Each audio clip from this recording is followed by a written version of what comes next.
오늘 함께 묵상할 성경 말씀은 요한 1서 2장 1절에서 29절 말씀입니다. 요한 1서 2장 1절에서 29절 말씀입니다.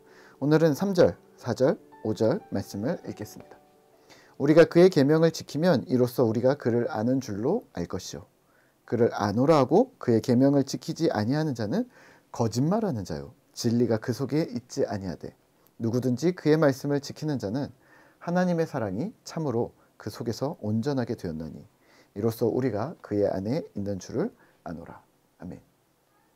오늘 함께 생각할 주제는 사랑하라입니다. 요한일서 2장은 길게 설명하고 있지만 결국은 하나님을 본받아 사랑하라고 명령합니다. 죄를 범함과 사랑함이라는 이 두 가지 행동을 대립시키면서 너희는 범죄치 말라. 그리고 그 계명을 따라 행하라.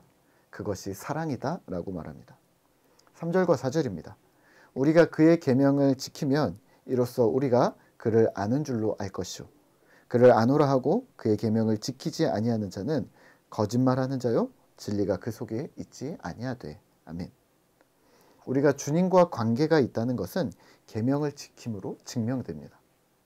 그러니까 믿음은 말로 하는 것이 아니라 계명을 지킴, 행동으로, 삶으로 한다는 말이죠. 입술로 주님을 안다고 고백하고 행동하지 않는다면 그건 거짓말이라고 합니다. 하지만 사랑을 행동하지 않으면 죄다라는 식의 경고를 넘어서 신자가 주의 계명, 사랑을 실천하는 것에 대해 더 깊은, 더 높은 목적을 제시합니다. 5절과 6절입니다. 누구든지 그의 말씀을 지키는 자는 하나님의 사랑이 참으로 그 속에 온전하게 되었나니 이로써 우리가 그의 안에 있는 줄을 아노라. 아멘. 온전하게 되었다. 그러니까 사랑을 행하지 않으면 죄다 이 말이 아니라 사랑을 행하면 온전한 자다. 그것을 우리가 아노라. 말씀을 지켜 형제를 사랑하는 일은 하나님의 사랑이 우리 안에 온전케 되었다, 완성되었다라는 것을 보여준다는 겁니다. 우리가 주 안에 거한다는 증거라고 말합니다. 사랑을 행동하는 것이 주님 계명을 지키는 것이고 그것이 바로 주 안에서 거주하고 있음을 반증한다는 말입니다. 이런 논리가 성립될 수 있는 이유는 6절입니다. 그의 안에 산다고 하는 자는 그가 행하시는 대로 자기도 행할지니라. 아멘. 주의 길을 걷는 우리는 주를 따라 살고 주를 닮아 산다는 말입니다. 그러니 형제를 사랑하고 미워하지 말라고 진지하게 격려하고 있습니다. 9절입니다. 빛 가운데 있다 하면서 그 형제를 미워하는 자는 지금까지 어둠에 있는 자요. 그의 형제를 사랑하는 자는 빛 가운데 거하여 자기 속에 거리낌이 없으나 그의 형제를 미워하는 자는 어둠에 있고 또 어둠에 행하며 갈 곳을 알지 못하나니 이는 그 어둠이 그의 눈을 멀게 하였음이니라. 아멘. 결론은 눈앞에 보이는 형제 사랑이 관건입니다. 그리고 2장 후반부에서는 세상을 경고합니다. 사랑을 사랑하지 말라. 세상 사랑을 경계합니다. 15절에서 17절입니다. 이 세상이나 세상에 있는 것들을 사랑하지 말라. 누구든지 세상을 사랑하면 아버지의 사랑이 그 안에 있지 않니하니 이는 세상에 있는 모든 것이 육신의 정욕과 안목의 정욕과 이생의 자랑이니 다 아버지께로부터 온 것이 아니요 세상으로부터 온 것이라. 이 세상도 그 정욕도 지나가되 오직 하나님의 뜻을 행하는 자는 영원히 거하느니라. 아멘. 세상을 사랑하지 말아라. 세상을 사랑하는 자에게는 하나님 사랑이 없는 자다. 육신의 정욕, 안목의 정욕, 이생의 자랑, 이 눈에 보이는 것, 내 소욕, 욕구, 인정받고 싶어하고 자랑하고 싶어하는 그러한 자기 중심적인 신앙, 이것들이 세상에 속한 것이고 세상을 사랑하는 것이고 이것을 경계하라고 명령합니다. 그러면 두 가지 문장을 우리가 본문을 통해 뽑아낼 수 있습니다. 첫 번째는 형제를 사랑하고 미워하지 말라. 그것이 온전함으로 들어가는 길이다. 온전함에 대해 얘기합니다. 두 번째는 세상을 사랑하지 말라. 하나님의 뜻을 행하는 자들이다. 그것이 바로 하나님이 주신 사랑을 형제가 아닌 유한한 소유나 자랑으로 분리시켜서는 안 된다. 온전히 형제 사랑으로 집중시켜야 된다는 말을 합니다. 오늘 우리는 무엇을 기억하고 행동해야 할까요? 네, 형제 사랑입니다. 형제 사랑이라 함은 눈앞에 보이는 자들을 사랑하는 것을 말합니다.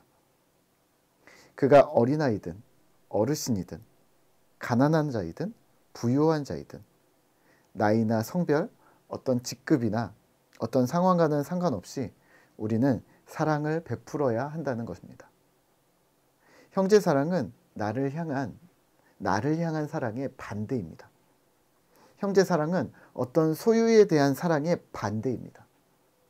형제 사랑은 하나님을 향한 사랑, 하나님을 향한 마음과 비례합니다. 그렇다면 우리는 형제 사랑을 실제로 실천하셔야 합니다. 이를 어떻게 해야 할까요? 그냥 무엇인가 나누고 퍼주면 되는 걸까요? 혹은 가진 것을 그냥 막 나눠주면 그럼 형제 사랑이라고 말할 수 있는 걸까요? 풍성한 삶의 기초에서는 형제 사랑을 용서와 용납이라는 측면으로 접근을 합니다. 저는 이 부분이 가장 감명 깊었는데요. 상대방의 발전, 진정한 회복을 위해서 내가 희생하는 것. 그냥 희생이 아니라 상대방이 건강한 방향으로 변화해야 한다는 것이죠. 다시 말하면 내 희생이 결과물이 저 친구한테서 나타나야 된다는 거죠.